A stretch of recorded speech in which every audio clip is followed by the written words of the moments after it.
let's go to process design. That is the last module.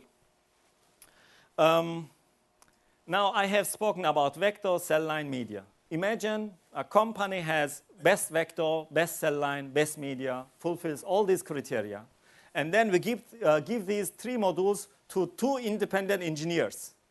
I am sure we will end up with 2 different processes. One of them is scalable, the other one not. Therefore, it is very important to speak about the philosophy. Process design is a philosophy for us. And in this philosophy, what we do and what we don't do. We don't do following. No academic experiments at large scale. I have gotten my first job by Roche. I was just finished with my PhD, and I had good marks, and I was very proud, and I went to Roche.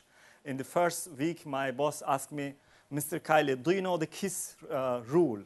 I said, I am sorry, I don't know, I missed it. He said, keep it simple and stupid. You know, to understand this philosophy, I needed 10 years. Today, I believe we are practicing that. But it is not easy to understand this philosophy, to keep it as stupid as possible. That means, in large scale, I would not try substrate limitation and no online sampling. There are companies selling some tools like you can monitor online amino acid concentration during your process. But am I interested on it? You can monitor online your product formation. But what is the information gain? I should do all these kind of work in 5-liter bioreactor, not in 10,000 liter. Exhaust gas measurement, whatever. There are so many ideas. We don't do process tricks like pH shift, which is very common. Temperature shift, I would say very common. Butyrate addition or any induction. Daily altered feed regime, that is, I would say, very common also. That means the engineers have to measure something like exhaust gas, try to see some peaks, and try to make some conclusions of that, and then calculate the feed which is needed. Yesterday, I have heard that the feeding can be very complicated.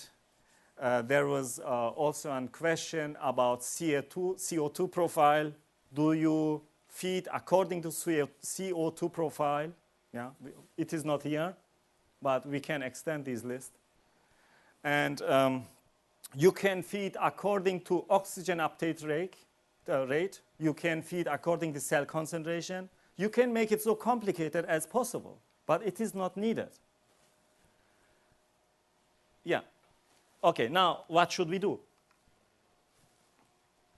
We should, at Cellca, we reduce the human interaction. Yesterday, I have heard the employees are expensive and we should save money. The processes are human intensive, we should save money. And I will show 2 processes. I would say the human interaction is reduced to minimum. And that is possible. Humans are risk factors, and we therefore, okay, I don't need to repeat, we should reduce it. Reduce requirement for experienced employee. It is actually a challenge to write this sentence, because many companies, especially companies who have experience in this area, they say we need very well educated and experienced people in order to run a cell culture process. I say we need very well educated and experienced people in order to design a cell culture process, not to run. And all this know-how should be hidden and implemented in process design so that the process should be as easy as possible. And in this case, we don't need very many experienced people in large scale. Another, another sentence, which is also open to discussion, reduce the computer interaction. What that means? Actually, it goes back here. Exos, Gauss measurement, online sampling, and calculating with computer according to cell concentration and so on. But we don't need, and that works. Reduce daily adjustment. That goes back to the human interaction. The more we do the adjustments in the process, the more we interact with the process, the more the risk is there that the process fails. And we speak about scalability. Reduce special requirement on hardware. Important. Yesterday in GE Healthcare presentation, I have heard some steps which we can do in stainless steel bioreactors, we can maybe not do in disposable bioreactors. Because disposable bioreactors are simple bioreactors, they don't have very many openings, but in stainless steel bioreactor, you have many possibilities. You can steam and sterilize and make additional connections, whatever. But if we design a process which is so complicated and run this process in stainless steel bioreactor, later on, someone would like to produce in disposable bioreactor, then he will have a trouble. The process has to be re-engineered. Disposable bioreactor, we all see it is fashion. Today, it is new fashion. Therefore, why don't we design very simple processes which is suitable for disposable and for stainless steel? Important, another very important topic is process transfer. Also during my career, I have transferred a number of processes. It is not easy to transfer a process from a facility A to B, or from stainless steel to disposable. Many of our potential clients, they don't want to make decision who will produce their product 10 years later. That means it is very likely that when we develop the process today and produce the material for phase 1, it is likely that someone else produce for market supply. Therefore, if we design a process which doesn't have any special requirements, then process transfer is easy. Special requirements, spin filters, modules, filters for perfusion, all these things make it complicated.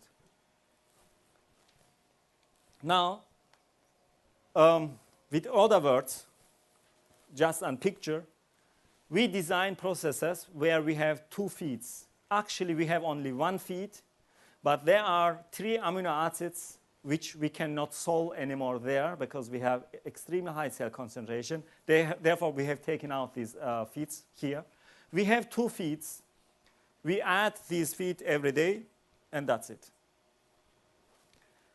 However, someone else might come to idea to make more feeds, glucose, and I have seen processes where the people add growth factors during the process. At day 6, additional growth factor. At day 7, you have to add something else. Complicated. And they do pH shift, temperature shift, you know, there is no end on imagination. Now I will show that I have only 2 more slides. I will